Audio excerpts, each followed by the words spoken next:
You're on the clock with Tyler Jennings and Jared Perkins, a Prospects Live podcast for everything MLB Draft related. Join us as we discuss the biggest stories from college and high school baseball, bring you interviews from your favorite draft prospects, and break down live looks with Prospects Live analysis across the nation. Get ready, because you're on the clock with Tyler Jennings and Jared Perkins. Alrighty, we are back with another episode of On the Clock by Prospects Live. I'm Jared Perkins. That's Tyler Jennings. Tyler, how you doing today? Tired. Just want Mother Nature to stop raining on our parades every single weekend. You know, same old, same old. Yeah, I thought we were going to get some rain last weekend, but held off. Got some games in. Lucky. Yeah.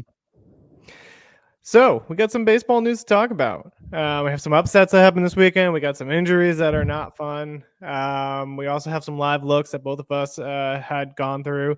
Let's talk about the new top four in college baseball. We got Arkansas, Oregon State, Vanderbilt, Clemson, Wake Forest, LSU have dropped out of the top four. I know Wake did last weekend. LSU did this weekend. What are your thoughts on the new top four? And this is according to D1 Baseball, by the way. Yeah, shout out the guys at D1 Baseball, by the way. They all do a very good job, even if I do complain about their ranks sometimes. But no, I think they nailed it pretty well here. Arkansas is arguably the best pitching staff in the nation. The rotation is probably the best we've seen in years as well. Hagen Smith, Mason Molina, Brady Tiger are all just dominating on weekends at this point. And of course, obviously, number two, Oregon State.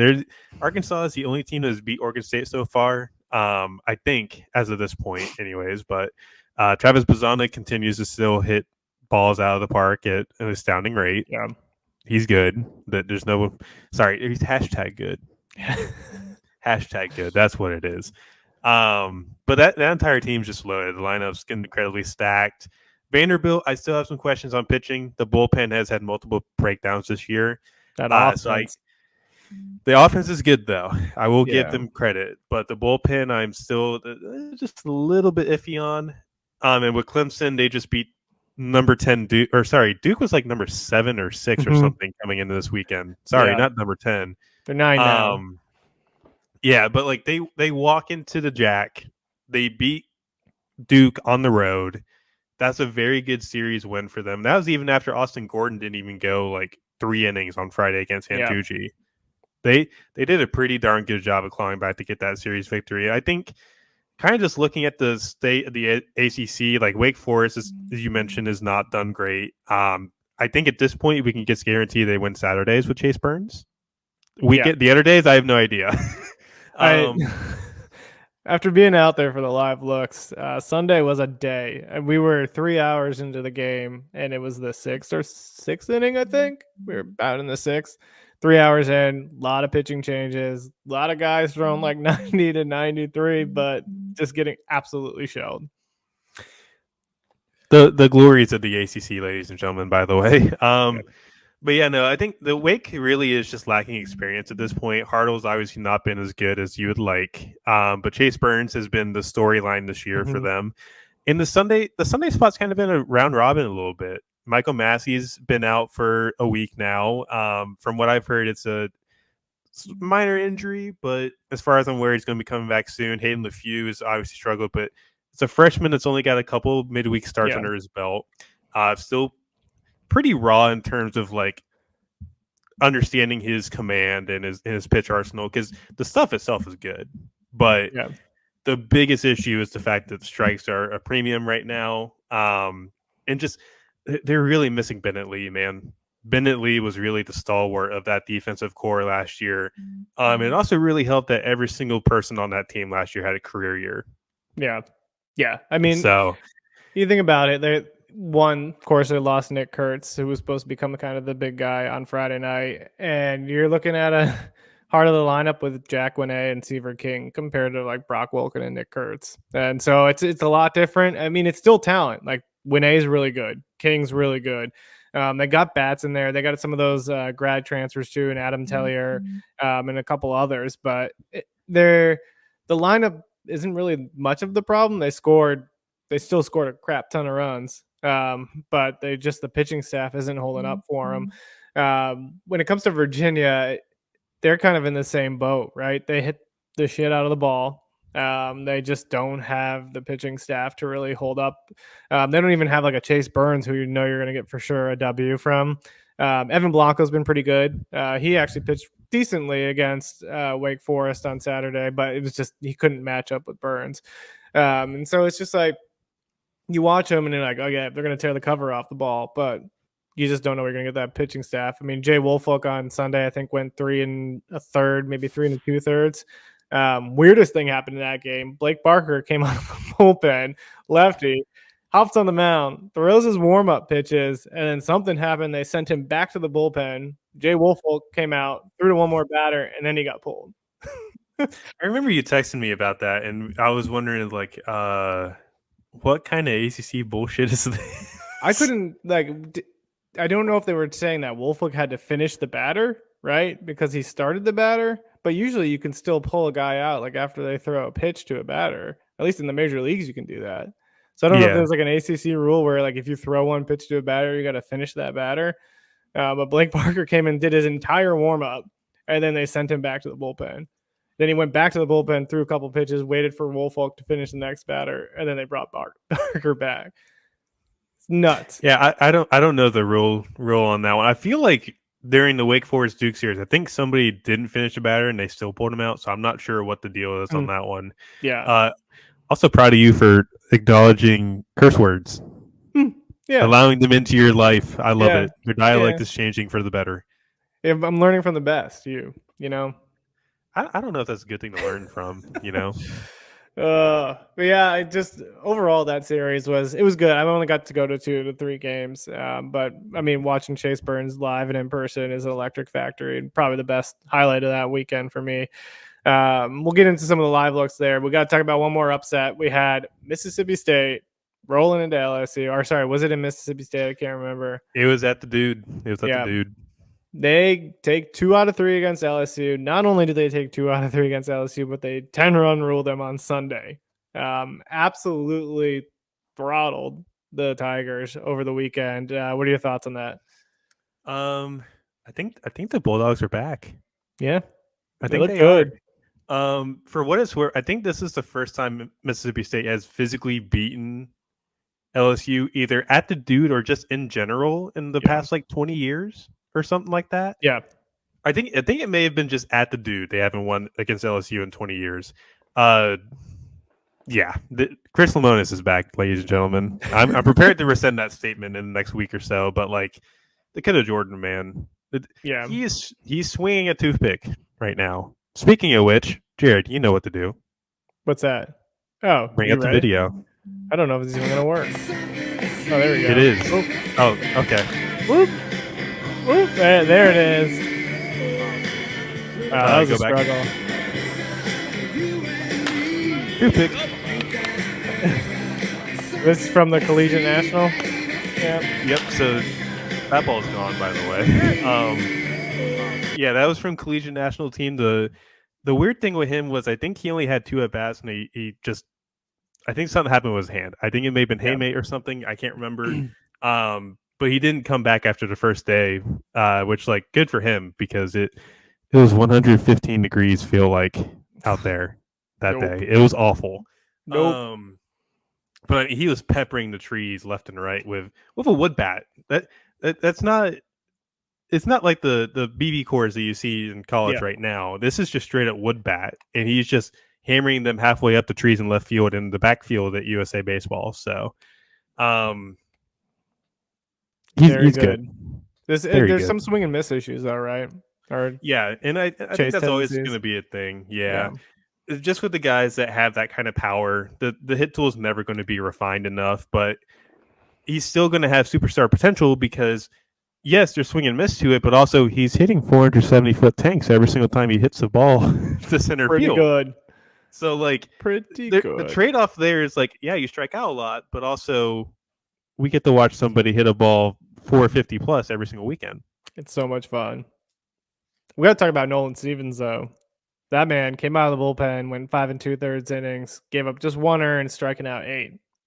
Nasty. And he's hitting too, right? Two-way guy. Yep, two-way guy. I think he was a SoCal kid last year too. I remember him from high school. Yeah, he's been playing well for the Bulldogs. been a key part for them this year. Not to mention Durangelo, by the way.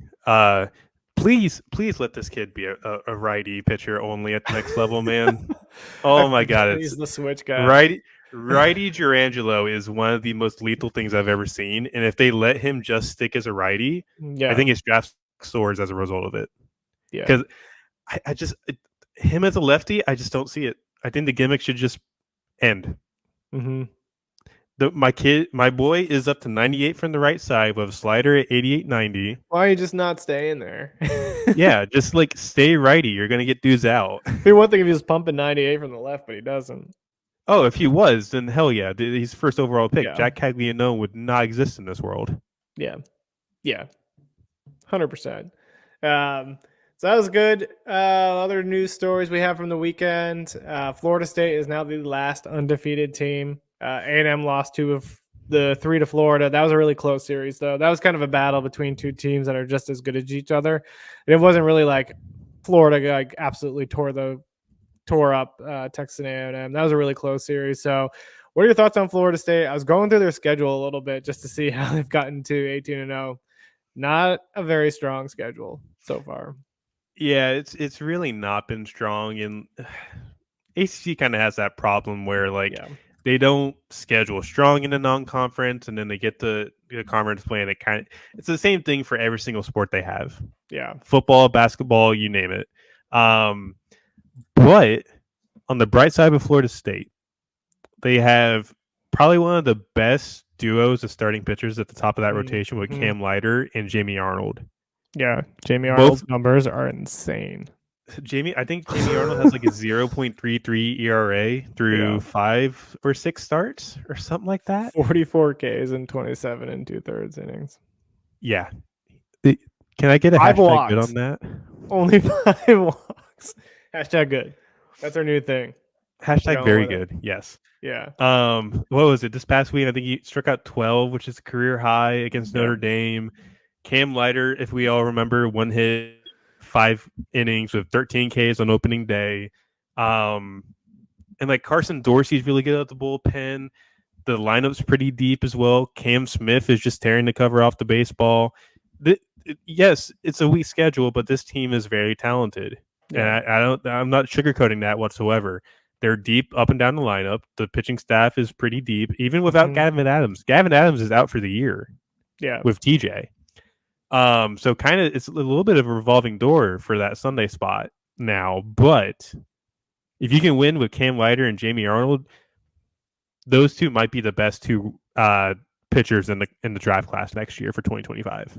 Yeah, and I mean you got to think about it, right? Like you said, they've had a soft schedule, but it's still Division I baseball, right? To go 18-0 regardless is impressive in itself. No matter who you're playing, because you think about it, you see all these like random midweek games that are lost, like Wake Forest lost a midweek game, Florida lost a midweek game. Florida State has found a way to get through them all. They're 18-0. Of course, it's going to come. I mean, they have Clemson this weekend, so good luck. That's going to be a big test for them, but you just never know what's going to happen. And we're going to stay in the ACC and we're going to talk about it, Tyler. Thinking about not knowing what's going to happen. NC State, 0-4, dropped out of the top 25. How are we feeling? We sold our soul for an ACC basketball championship. I don't want to hear it.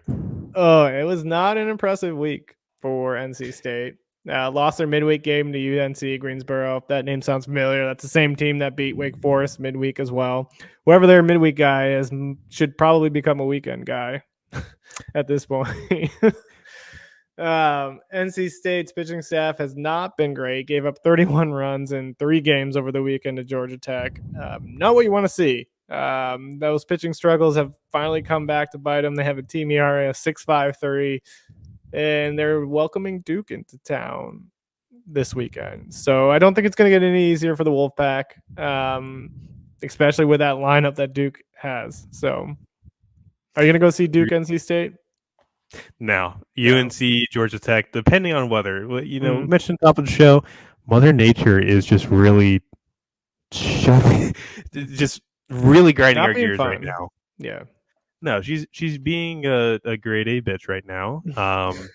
Not sorry for the use of language. That's literally how you can describe it at this point. We're gonna have to put censors on the YouTube and the Apple Podcasts here. Be like, not made for kids. Oh, that's right. I keep forgetting about the rating. Sorry. Oops. Oh well. But yeah, no, you mentioned it with the NC State pitching.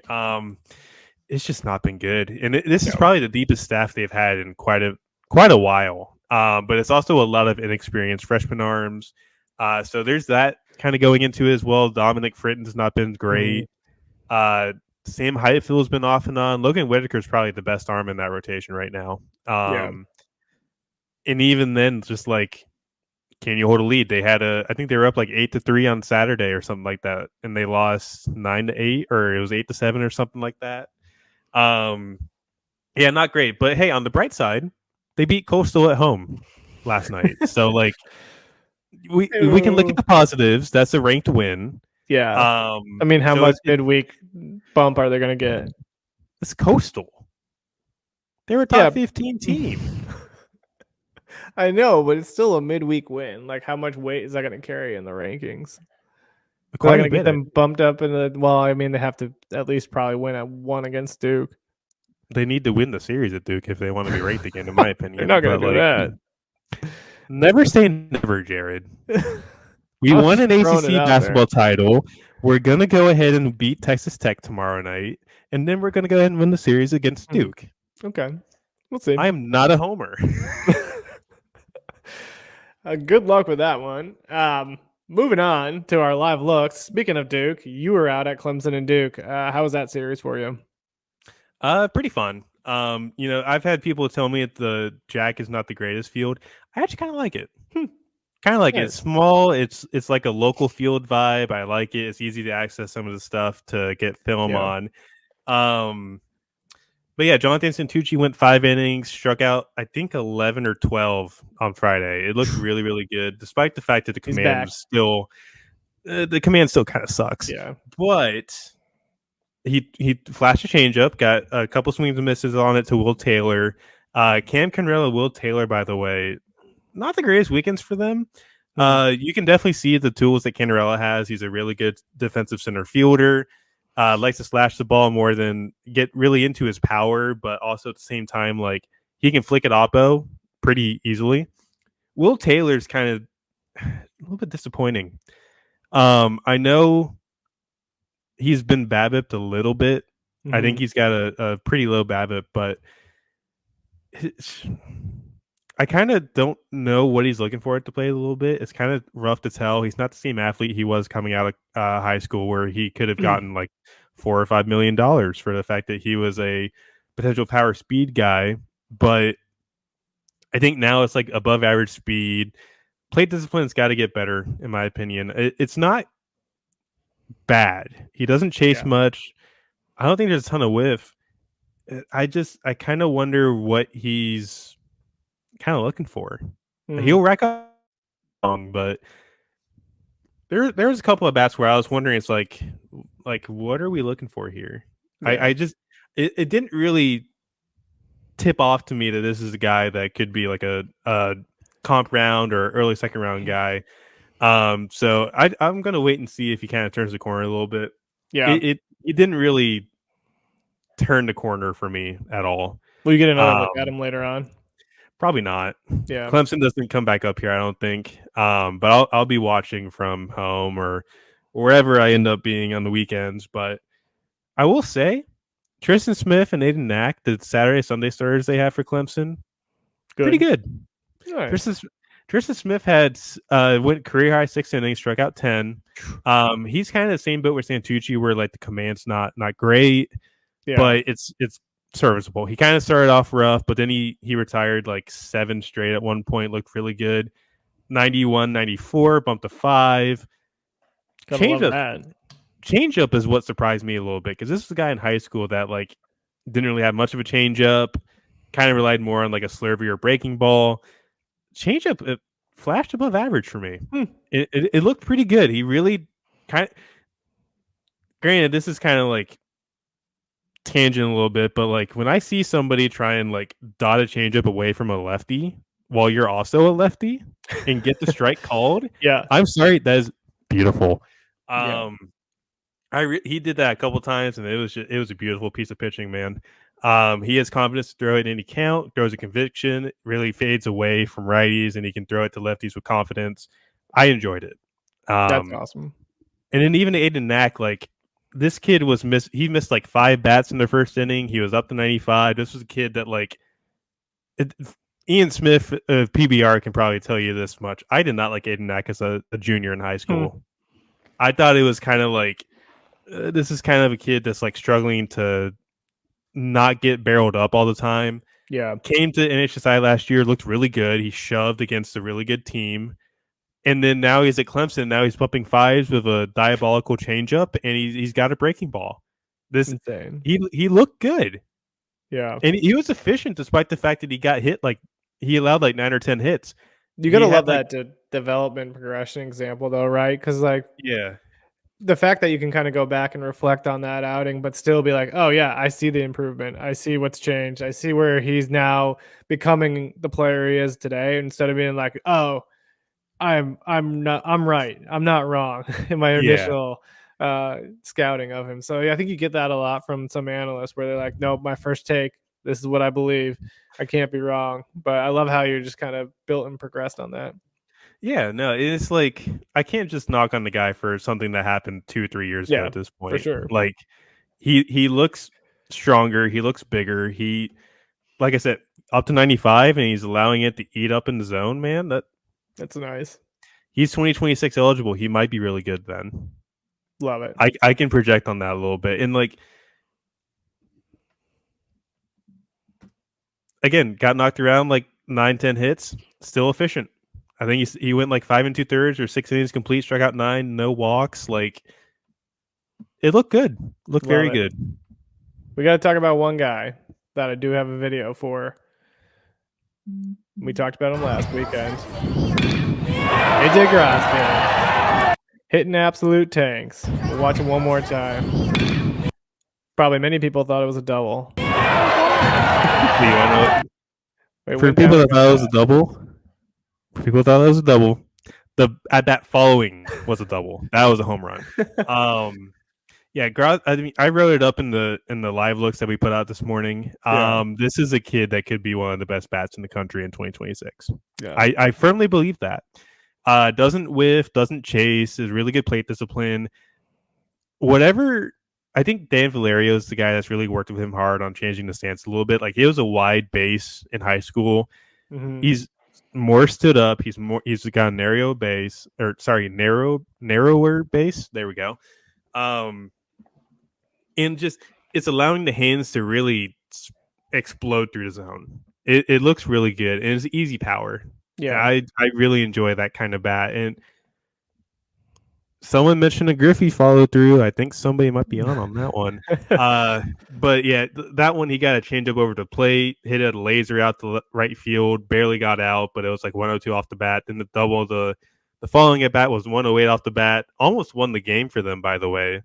If it was anybody else other than Alex Stone at first base, I think Duke wins that series as a result. But went to extras, allowed 2 home runs in the top of the 10th.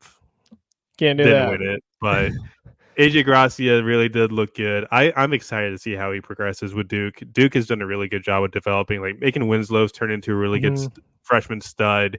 Charlie Bielenson looks good too. Kyle Johnson looks really good. Charlie Bielenson is a grad student, but like he leads the country in saves. Didn't allow his first earned run until Sunday this past weekend. Like, that's sweet. I think I mentioned this year's version of Kevin Kopps. He could be. Nice. Little rubber arm Charlie. Yeah. Nice. I got ACC action too this weekend. Went out to Wake Forest versus Virginia. Got 2 games. Got to see Chase Burns, which we'll get into a little bit. But I want to talk about one guy, really the only guy that did anything on our Saturday night against Chase Burns, and that's Henry Gaba. This kid, just impressive. That's the home run he hit on 99 up in the zone. Just absolutely torched it. Go back to that one really quick. Just what I love is how simple that swing is, right? There's not a lot of movement. There's not a ton of movement. I just am really impressed with his plate discipline, his maturity at the plate, his ability to kind of find the pitch that he wants to drive it. It was just an impressive showing by him. I think he's a 2025 guy who will probably rise up boards pretty quickly. Yep, I agree. And if you want to go back to that home run swing, kind of pause it where he impacts the ball here. Maybe a little bit about right there. That's how you get underneath a baseball, and that's how you hit a chest high fastball, man. That looks really good. Yeah. At point of impact, like hips are firing, shoulders are aligned with the plane of the bat. 99. Got my approval on that one. And who knows if it's actually 99 because it's a stadium gun, so it could have been harder. Who knows? I mean, it's Chase Burns. It's probably 99. Let's be real here. Oh, yeah, I was saying it could be 100, 101. You never know. Oh, true. But also that shadow, too. That shadow plays mind tricks with batters. That was awful. I wish I had the clip of Griff O'Farrell just striking out on 3 sliders. Just standing there watching all of them. There's nothing you can do about Chase Burns slider, man. Yeah. That thing will just eat you up, and you just sit there and enjoy your dinner. Yeah. But he had a good game, too. Godwin did against Hayden LeFew as well. Again, just simple approach at the plate. He had a couple RBI singles. Everything he kind of hits is hard. Not so much like home run power besides what you saw against Chase Burns. He's got more gap power, but I think he could develop into being a double-digit home run guy. So really impressed with him. Was fun to watch. Let me see if I can pull up the Burns clip here. Or maybe not show myself is what I wanted to not do. I mean, you can show yourself. That's fine. There we go. As expected, Chase Burns was an electric factory. I don't really know how else to describe it. I think we've talked about it kind of ad nauseum at this point about how good Chase Burns is and how he's the best pitcher in this draft class. Everything was about 95 to 99. He sat like 98 to 99 in the first few, like 1 to 2 innings, 1 through 3. Dipped down to like the 95 to 97, but would tap 98, 99 a couple times later on. I think he hit 100 at one point. Like you and I were talking about it when I was texting you at the game, that when he gets into the later innings and he knows like his time's coming, like in the 7th inning, he's back to popping 98s and 99s. Just absolutely impressive. The slider was just diabolical. I talked about that Griff O'Farrell bat. I think it helped with the shadows that you can see there. He threw 3 sliders, all for strikes, to Griff O'Farrell at one point. Griff O'Farrell watched all 3 pitches and then just walked back to the dugout. It was disgusting. He did so at one point he popped a 93 and I was trying to figure out what it was because it was really hard to tell from the angle. And then I kind of looked up the video later from the feed, and it was definitely like a change-up splitter combination type thing. I don't even know what to describe it as. I don't think it is a splitter, actually. I think it's just like a regular circle change that kind of moves like a 2-seamer a little bit. Yeah. But he could throw it for strikes. It looks good. He could project on it a little bit. Hi there, Henry Godbout, hitting a bomb. But yeah, like you mentioned it right off the rip, the fastball velocity has been impressive. He's holding upper 90s, hitting 101 late in games. Like that was one of the question marks we had coming into the year, was like, how can he hold the velo with the kind of recoil and effort that he has? Because he does have that kind of exaggerated leg twirl kind of towards the end of his delivery that kind of recoils a little bit. And there's always going to be effort with guys that throw this hard, but like he has really, really changed my mind on how he kind of projects. And 6'3", 210. This is a projectable frame built like a workhorse starter. Looks really good, and I'm still that he's the best arm in this class. I know Hagen Smith's made it close, but I still think Chase Burns, with the run that he's made recently, like this is without a doubt the best arm in the country right now. Yeah, and I see a lot of comparisons to Paul Skeens, right? I think Paul Skeens has a lot less effort on the mound. Like Chase Burns is definitely more effort. Is rearing back, trying to throw it. But I don't know. I see a lot of people like use that as a knock against him, but I never saw it like he was over effort, like going too far. It just seems like that's just who he is, and that's kind of how he operates on the mound. Yeah, and it's not like you mentioned Paul Skeens, like that was a very deceptive 98 to 101. Yeah. Like that, yes, people knocked on the fastball shape, but people didn't realize that you didn't see the ball until it came out of his hands. And with the things that he played with the angles and whatnot, it was really, really tough to barrel up Paul Skeens. Chase Burns doesn't have the deception that Skeens had, but it's a cut ride monster. Mm-hmm. Yeah. Like it is ridiculous how much ride that thing gets. And this is a guy that's also not really walked a ton of guys. No. We mentioned the kind of effort in the recoil that he has. He's not had anything higher than like a 2.8 walks per 9 in his college career. He's commanding. I think he threw 66% strikes against Duke. I don't know what the tally was against Virginia here, but I would imagine it's probably around the same thing. And just I'm trying to bring up his data here, trying to give you an idea of like what the whiff on rate. the year kind of looks like. Going into that series against Duke, he had like a 50% whiff rate on every single pitch in his arsenal. It was ridiculous. That's natty. Right now it's still at 50% with a 33% chase rate, and he is in the zone 66% of the time. That's nuts. I would say that's pretty good. And he had 2 walks in the game, but they were basically the umpire had a very tight strike zone, is what I was going to say. Like he was not calling stuff kind of on the border. And I think that's kind of where the 2 walks came from more than just like him. Oh yeah, I think this is the Griffo Farrell at bat right here where he just washes. Nope, this isn't the one. This is the second at bat. But Griffo Farrell didn't have a fun time. I don't think anybody has a fun time when they're stepping in the box against this kind of arm. No, it was disgusting. It was fun to watch if you're a fan, not if you're a hitter. The good times. The last guy I'll just touch on, and I'll pull up his video if I can here, is Jack Winay. Apparently a 2024 when I thought he was a 2025. But even the outs he hits are loud, as you can tell right there.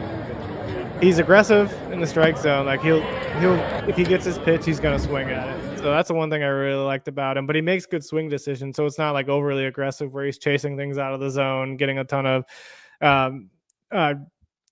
swinging a ton out of the strike zone. But everything he hits is hard. So when he hits the ball, he does a good job getting barrel to ball. That was his big home run off of Woolfolk, who you can tell didn't like where he left that slider.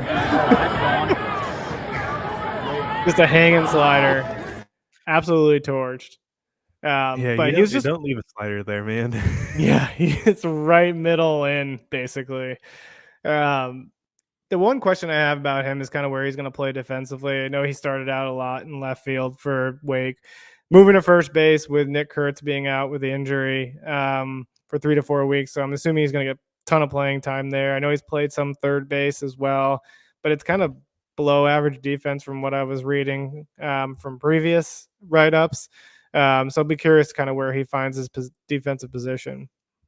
Yeah, and I think that's the one thing that's going to kind of knock him a little bit on draft boards, because you did mention he is draft eligible this year. Yeah.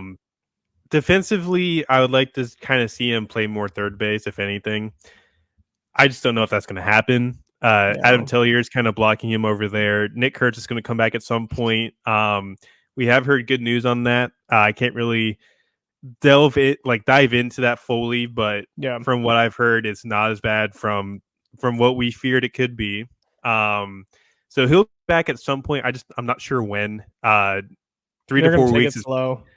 Yeah, I would say 3 to 4 weeks is probably the best way, because you don't want to kind of rush that back. Yeah. And with Kurtz, like, he wasn't getting much hit before. I want to see if he kind of turns that corner as well. So, like, get him back healthy, get him back strong, do what you can. But I think with Winay, like, the bat's good. There's some swing and miss there. Not really. You mentioned aggressive in the zone. Like, overall, it's not entirely aggressive. Like, I think I saw a chase rate earlier was like sub 20%. Like, that's something you can walk with, but the defensive value is kind of lacking on that kind of profile. Yeah, he's got about an 18% strikeout rate too. He's offsetting it with about a 15% walk rate, which is decent, almost 16%. So some good numbers from him. I was impressed. He hit 3 home runs in the weekend too, so he was just absolutely barreling everything up.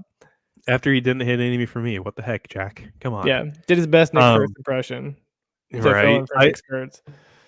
I have also found Chase Burns' strike rate from Saturday. 75 strikes on 109 pitches. That is a 68.8% strike rate. That's nuts. And that's with a tight strike zone from the umpire. So I bet a lot of those calls would probably be strikes. And most, like if you're getting an MLB umpire, a lot of them are probably strikes. Like both sides were not happy with the strike zone in that game. This has been a story of this year: tight strike zones and Mother Nature being an asshole. Umpires being an asshole in the ACC, giving tight strike zones. All right, well, that's it for our live looks. Now it is time to put Tyler on. We got a few questions for him that we're going to bust out here. First, we're going to talk about the 2 injured guys. We got Nick Kurtz and JJ Weatherholt. Who do you think bounces back first to increase their draft stock? I would probably say JJ at this point. Yeah. I don't know the full spiel with him on that injury. I've heard it could be worse than what it is. I've heard he could be back at any moment. It's either which way. Yeah. He's obviously got the better defensive value being the shortstop, and I've heard the reports are good. It's a better hit tool than what Nick Kurtz has as well. It's just with Kurtz being a first base only, there's so much pressure on the bat, and he's not really getting much to pitch either. I think he's getting 5% less strikes this year as well, which is kind of a reason why the batting average is only 220, 230. Yeah. He's not getting much to hit. It's all going into gloves. Yes, because he loves his walks, man. Yeah. But if I had to guess, I think JJ comes back maybe a week or two earlier than Kurtz, and if he continues to hit exactly like he has in the past, go JJ. Love it. Who do you think comes back from the injury first? I imagine JJ at this point, but probably JJ. Yeah. I don't know I don't know the full thing on that, but I would imagine at this point, I think JJ comes first. Maybe Kurtz surprises us. Mm-hmm. Maybe. I wouldn't be shocked if that happens either, but I would rather see a fully healthy Nick Kurtz and just let him rest for a couple weeks instead of trying to push him back into a lineup as quick as possible. Yeah, makes sense. Next question. LSU head coach Jay Johnson or Oregon State coach Mitch Canham? Who would you rather have as your coach? I like both of them. Why are you doing this to me? I guess Jay. Yeah. Just from when we had him on the pod, everything you kind of heard from him, and you kind of see why all these kids like to pay for him. I have talked to Mitch in a video call before. He is extremely nice, very, very talented. It's really, really close. I think I have to go Jay there, but I like both of them. Yeah, so. I was going to say the same. Both incredible dudes. Both have great reputations. I think they had that poll out that came out, the top nicest college baseball coaches, and I think both of those guys were on that list. Yep. Which makes sense. Yeah. Next question. Favorite ranked mid-major? Coastal Carolina, Dallas Baptist, Campbell, or UC Santa Barbara? Coastal. I got to go Coastal. Interesting. Caden Bodine, Blake Barthol, Derek Bender. There's a few others. Zach Beach, Chad Bourne. There's just a lot of bats in that lineup, man. Yeah. Caden Bodine looks like he's probably one of the best college bats in next year's class. Derek Bender obviously is known for having a lot of power. Barthol, I think, is eligible this year too as a sophomore and has really torn it up recently. I think he had 11 homers in 12 games or something like that, or vice versa. And Alexander Meckley on the mound looks really good. There's a few other guys like Cam Flukie, if he can figure out command, has looked pretty good. I just really like Coastal. Campbell's close. Campbell's very close. Grant Knipp is having the biggest breakout I think anybody has seen this year in college baseball. And they got some pretty good dudes on the mound, especially their midweek starter. I think Cole Peschel is his name. He's put in some pretty solid starts for the Campbells in their midweeks. Yeah. I'm just going to say that you picked Coastal Carolina because NC State just beat them and you want NC State back in the top 25. And we're going to run that narrative on Twitter. Okay, we can, but at the same time, why would I pick Coastal if that was my end game if I wanted them to lose to State to begin with? Wait, what? Just like completely. I just reverse Uno card your ass. Wait, how? Am I not making sense? Yes, that's exactly how that works. All right, last question we're going to dive into. It is March Madness season. Games kicked off today. What team are you looking at for the tourney?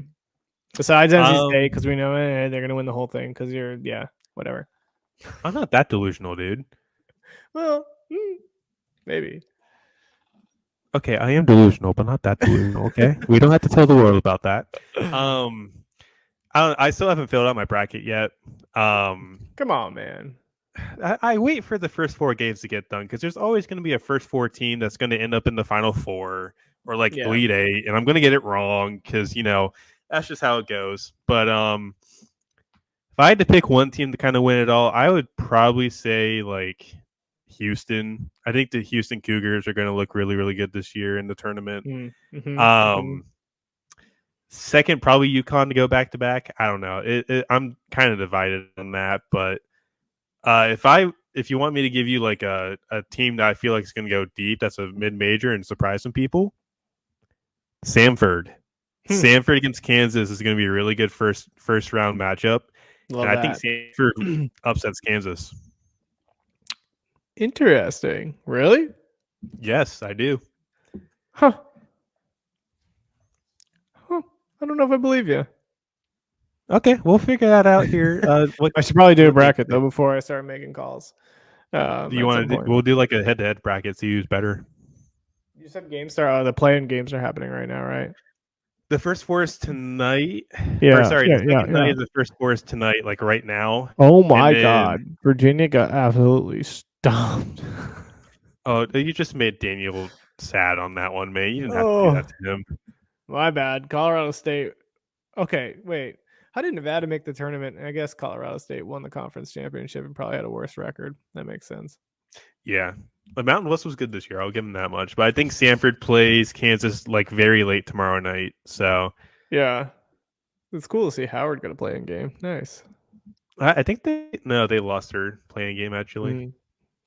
I'm picking UConn to win it all because Dan Hurley, Rhode Island connection, former University of Rhode Island head coach. Got to go with the hometown squad. Nevada is my school, my alma mater. They got Dayton as a 10 seed, playing Dayton as a 7 seed. They've been fun. This is like they haven't been good since Eric Musselman left for Arkansas, which the Musselman days were probably the best days in Nevada basketball with the Martin twins and Jordan Caroline in that run. I was about to mention the Martin twins. They go from State to Nevada and just took over that team, man. That was exciting to watch. That was a fun team. Jordan Caroline was another good player on that team. They lost by 1 point to Sister Jean. Yeah, I remember that. 1 point. It was nuts. Had a good run, but now they got a pretty good squad again.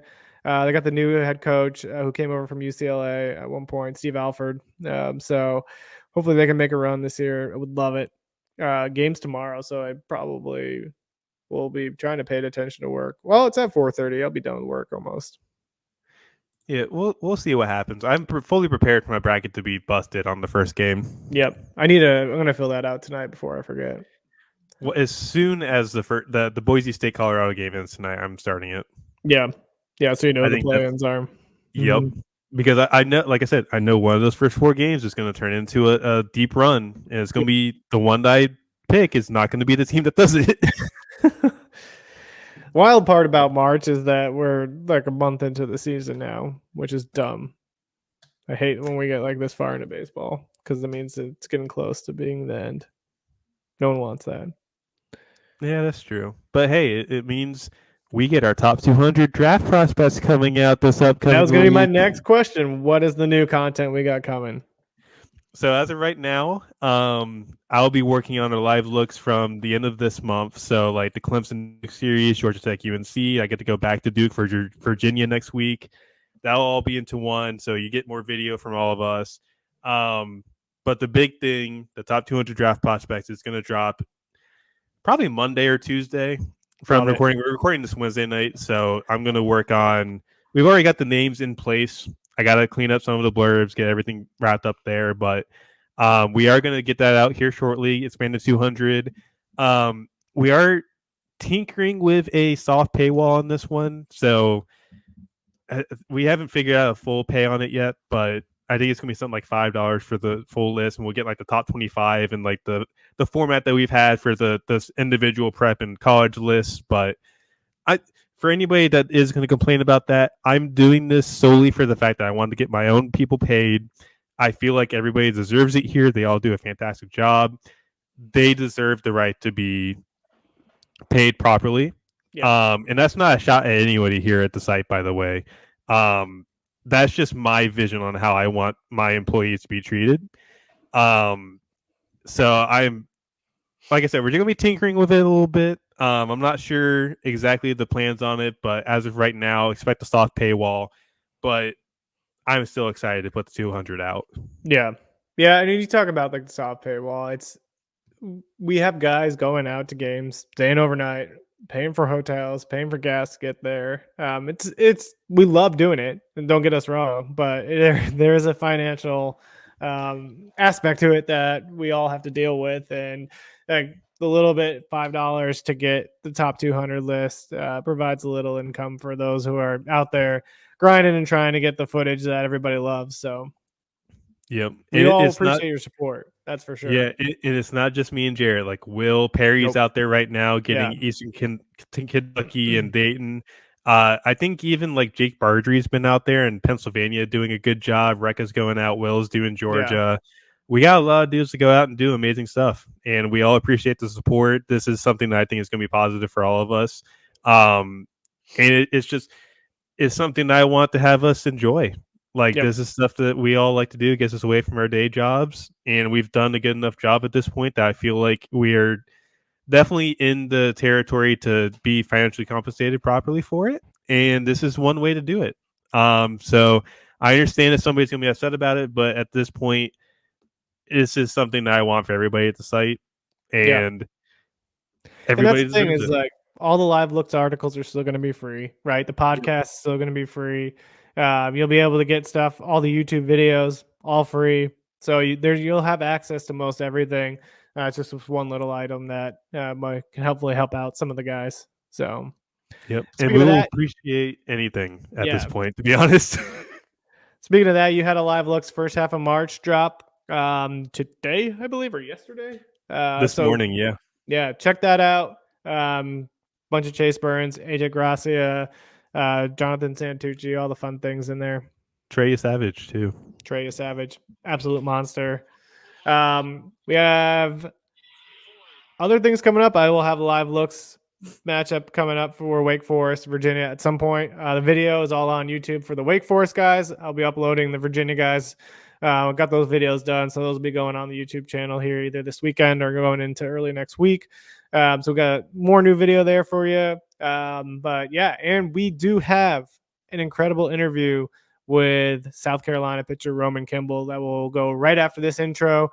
So we want to get you over to that interview. Roman's an incredible dude. You're going to really love this one. He really dives deep into kind of his journey, experiencing Tommy John, having to go through the recovery process, what it was like to go through that recovery process as a human rather than just a player. And I think it's a perspective that everybody will enjoy. So thank you all for everything. We're going to turn it over to that interview for you. All righty, we got another incredible guest here on the Clock, powered by Prospects Live. We got Roman Kimball, right-handed pitcher with the University of South Carolina. Roman, how are you doing today? I'm good, man. Appreciate y'all having me on and taking time out of y'all's day to talk to me. It's pretty cool. So, yeah, we're excited to have you on. I mean, your journey's kind of awesome. I've always loved the guys who are bouncing back from injuries, trying to make it back onto the field. But for the people who don't know you, share your story a little bit and kind of how you've gotten to where you are today. Yeah, so I've had a pretty crazy journey, I would say. Grew up in upstate New York, went to high school up there up until my senior year. And then COVID hit, and then, like all that at-home training, like training on your own and all that stuff. So I was doing that. And then, heading into my senior year, I wasn't quite sure if we were going to have a season. And at the time I was, getting scouted by some pro teams. And then the summer circuit was pretty big.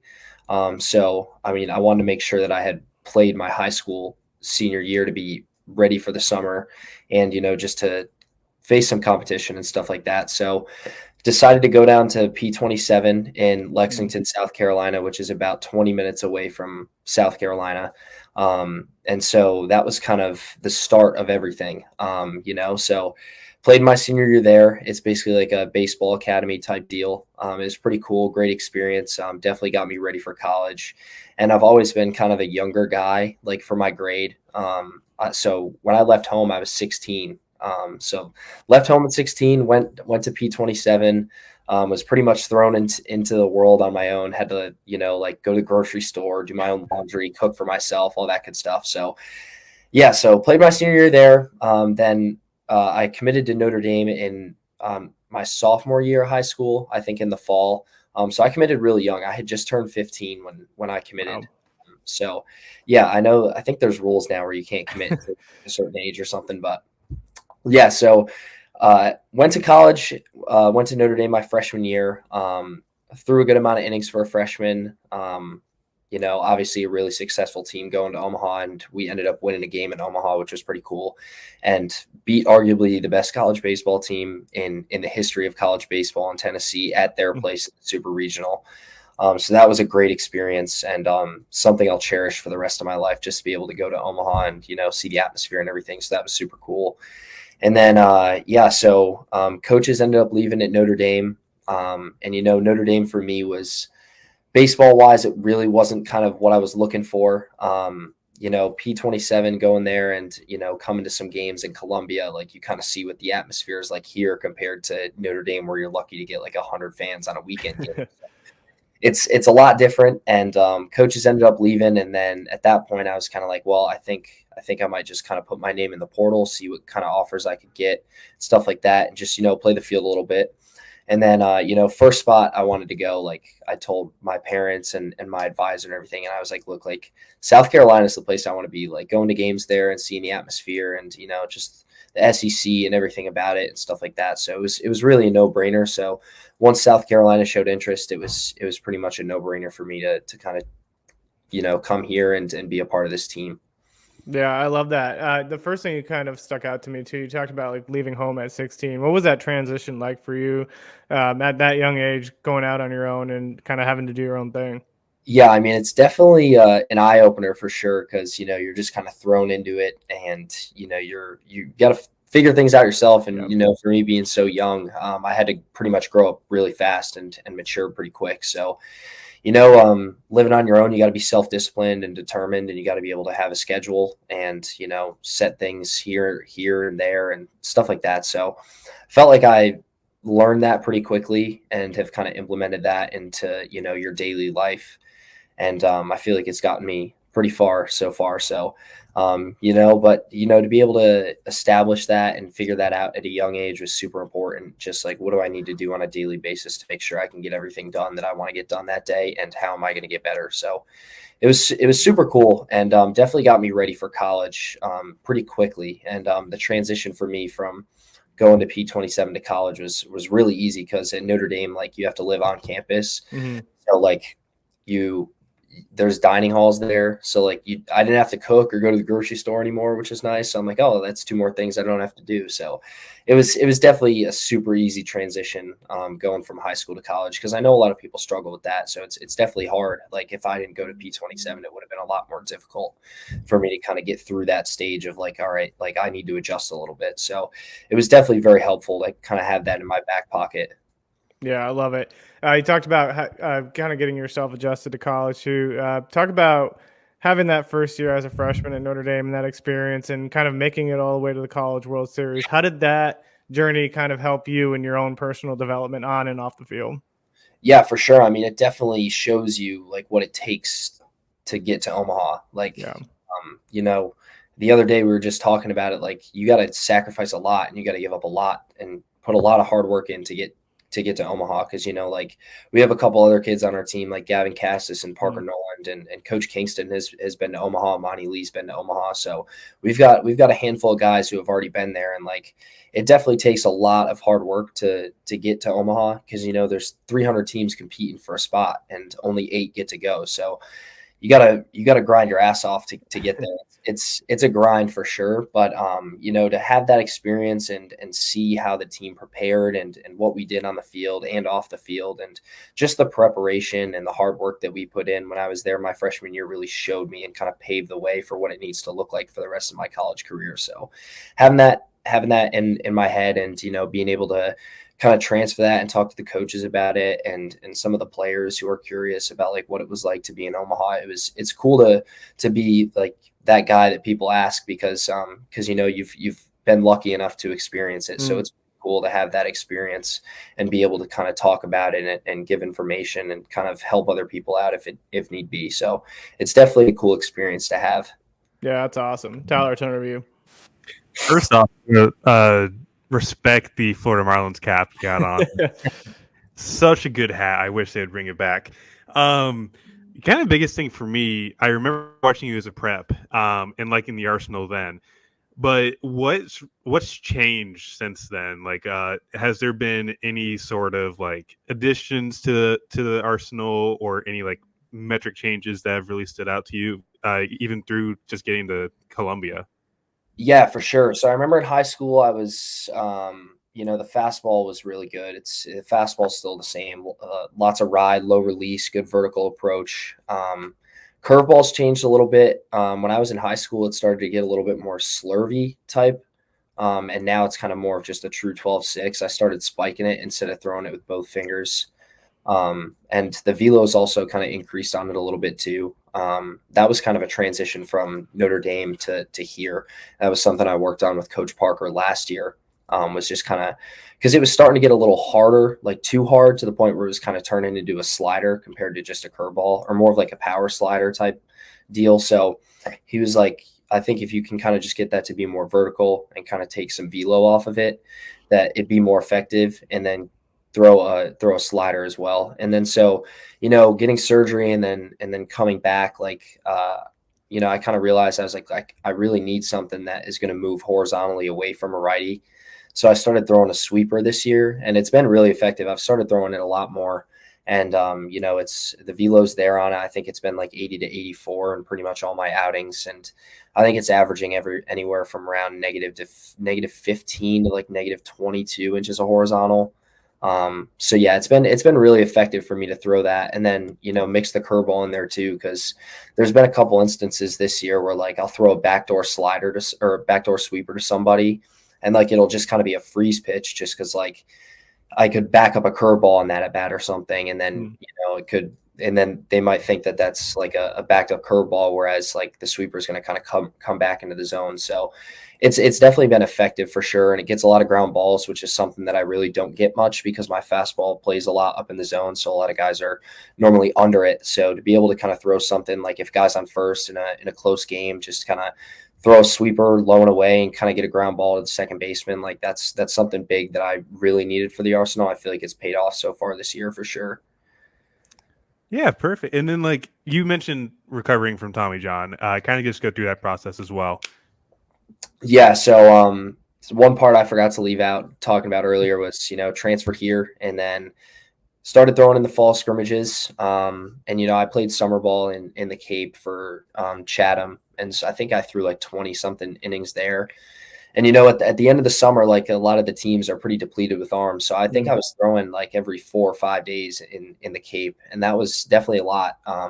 So then coming in, took a couple weeks off and then started throwing and then threw in scrimmages. And then I think it was, October 21st was the day when, just throwing in a scrimmage. I was warming up that day and I was like, man, I'm throwing really hard today. Like this is really odd. So, and I remember going out there and I was like sitting 95 and I was like, I haven't sat 95 since like high school. Like this is crazy. So, I'm just going out there and I'm just like, wow, this feels good today. Like this is awesome. And then, threw a fastball, kind of got away from me and then, threw a changeup and that was when I felt it go. So then, like couple weeks meeting with doctors and stuff, really, really, really stressful for me because like there was a lot of controversy about what the actual injury was because I did the UCL test and whatever. And then a lot of them were negative. Like I didn't have any pain doing anything on the field. Like I know there's some certain things that people do, like people like go like wash their hair in the shower and it'll hurt.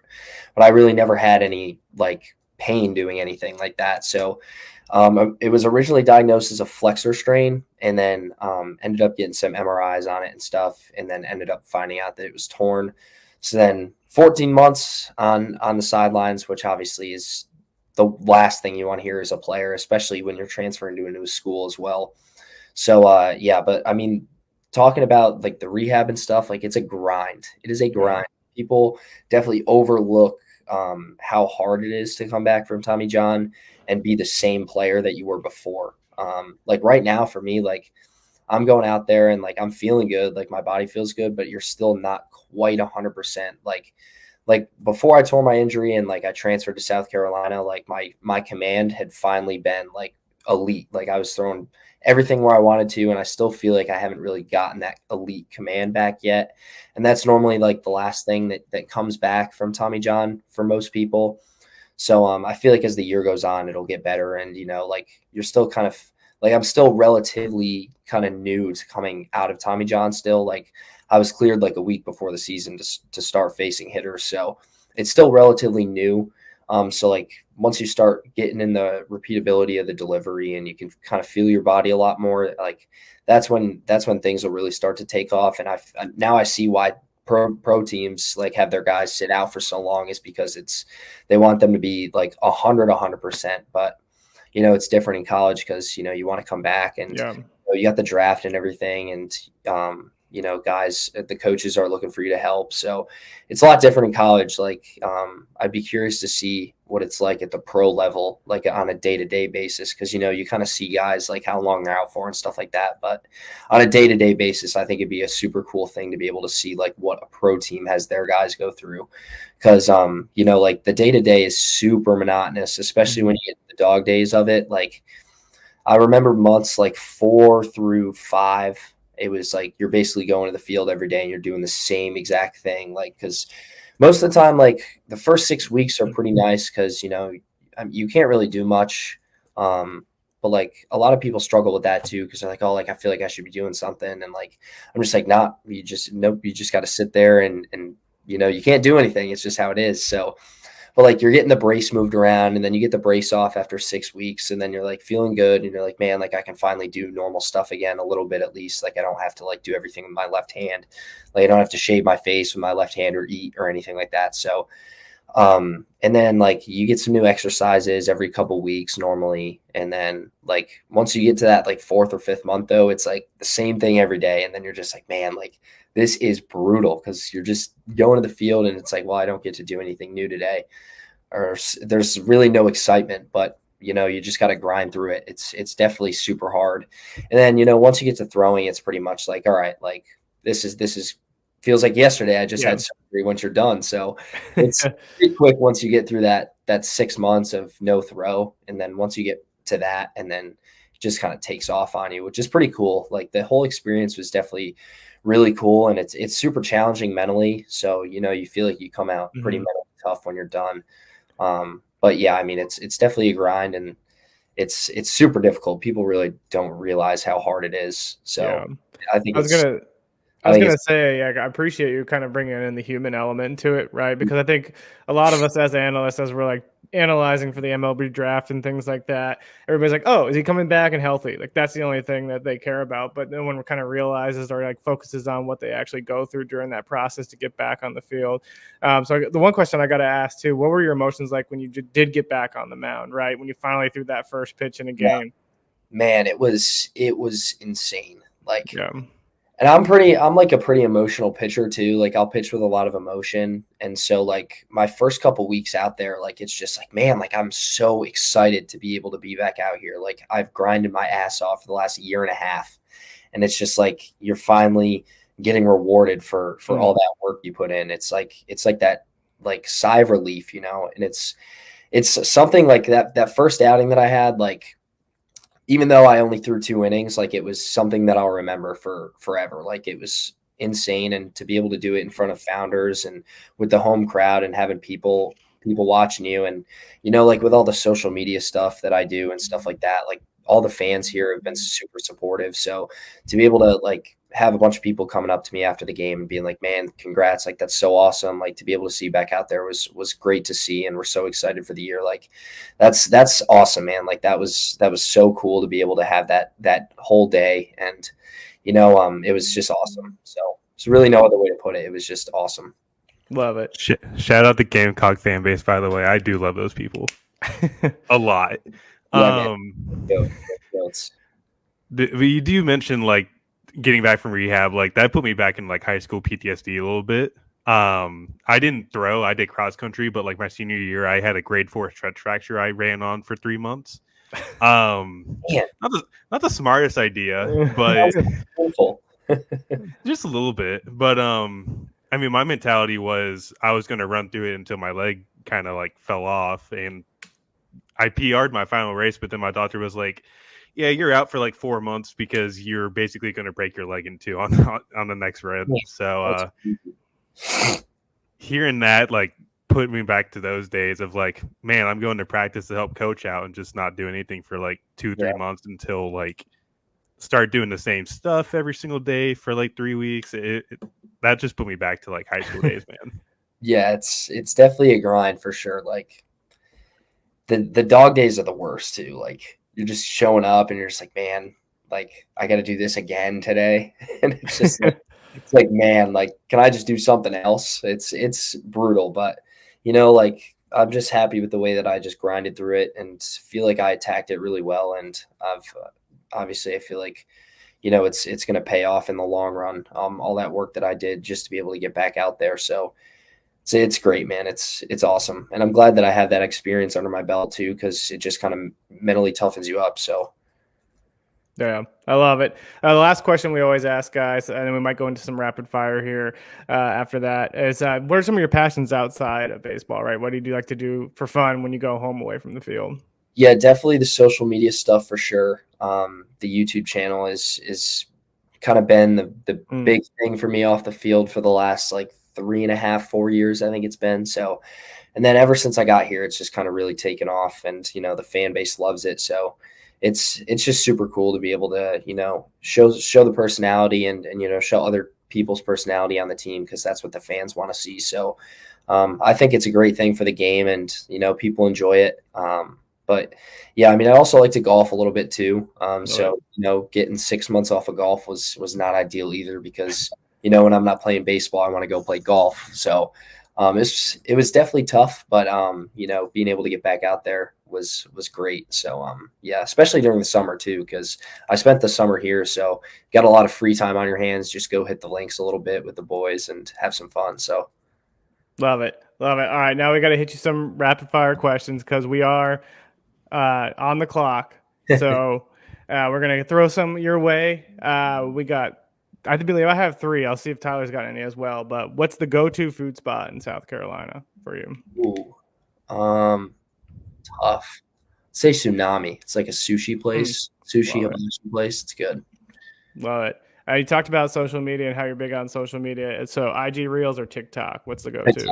TikTok. Yeah. What's the following on TikTok? I think I've got like 7,000. You're pushing that double digits. Yeah, I don't post too much. I feel like I need to post a little bit more because TikTok's so big now. But it is hard. It's super hard to kind of like, because I normally just compress stuff from my videos and kind of turn it into a TikTok. So then it's hard to do that because you got to look through everything, and then like the captions are a big thing on TikTok too. So you want to put that on there. But yeah, no, TikTok is way better than Instagram Reels, though. It's not close. It's the only right answer. Love it. So you're from a cold weather state. So winter or summers? Which one are you going with? Come on, that's an easy one. Some people like the snow. You never know. Oh, dude, snow needs to stay away. Yeah. Stay away forever. I cannot. There's a reason why we moved to the South, Jared. Yeah. I mean, I'm in Maryland. I'm kind of close to South. But yeah. No, you're not. Freshman year too in Notre Dame, South Bend. God. Yeah. Miserable. You don't play a home game until like the middle of March. It was the same way in Reno. We never we were on the road for the entire first month. Brutal. It's brutal. Yeah. Love it. Tyler, you got any? Yeah, I'm gonna need to know the best links course in Columbia, South Carolina when I go down there in a couple weeks. Oh, tough. My personal favorite that I've played is Golden Hills. It's in Lexington, which is about 20 minutes away. And P27 is also literally right next door, so that was where we would play in high school. But yeah, I know a lot of people like Cobblestone. Cobblestone's supposed to be really nice. I'm trying to think where else. Oak Hill isn't bad. But yeah, my personal favorite's Golden Hills just because I know it like the back of my hand. So, but yeah, if you're looking for a nice course play, though, Cobblestone is pretty good from what I hear. I'm terrible at golf, so I'm just going with whatever. Yeah. Yeah, no, I'd say Golden Hills then. Golden Hills is good. Okay, perfect. That's the only question I got, Jared. Love it. Roman, we can't thank you enough for taking the time to join On the Clock. We're wishing you nothing but success the rest of the season, and we'll be watching as you kind of keep progressing here. Yeah, man, of course. Appreciate y'all having me on. Thank you so much.